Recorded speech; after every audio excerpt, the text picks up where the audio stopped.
श्री स्वामी समर्थ. शास्त्री बुवा नेहमी स्वामी महाराजांच्या विरुद्ध होते. शास्त्री बुवा हे एकदा वामन बुवांना स्वामींबद्दल घालून पाडून बोलतात. मग ते वामन बुवाला घेऊन आपल्या गुरु घोलप स्वामीकडे जातात. घोलप स्वामी मुठभर मातीला सोन्याच्या नाण्यात बदलून चमत्कार दाखवतात. वामन बुवा चमत्काराला मानत नाहीत. उलट ते घोलप स्वामींना आपल्या गुरु स्वामी समर्थांबद्दल सांगतात.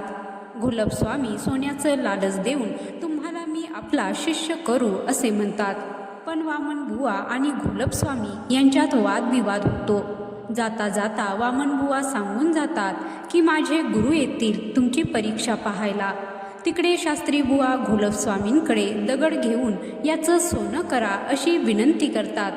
अर्ध सोनं आम्ही घेऊ अशा अटीवर घोलप स्वामी आपले प्रयत्न सुरू करतात.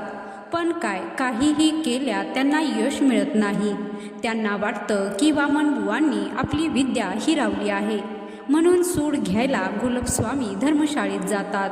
घोलप एक मोठा धोंडा घेऊन वामन बुवांवर टाकायला जातात. पण त्यांना धोंडा टाकताच येत नाही आणि उलट ते स्वतः पडून त्याच धोंड्याखाली चिरडले जातात. धोंड्याच्या आवाजाने वामन बुवा जागे होतात. त्यांना लगेचच सर्व प्रकरण कळते. ते मनोमन स्वामींना आपले रक्षण केल्याबद्दल धन्यवाद देतात. काही वेळाने घोलप जागे होतात. त्यांना स्वामींच्या सामर्थ्याची प्रचिती येते. ते शरणागती पत्करून स्वामींना भेटतात. स्वामी बोध करतात.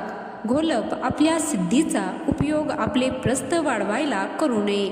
अरे आपले सामर्थ्य आणि शक्तीचा उपयोग लोकांच्या कल्याणाकरता करावा. जय श्री स्वामी समर्थ.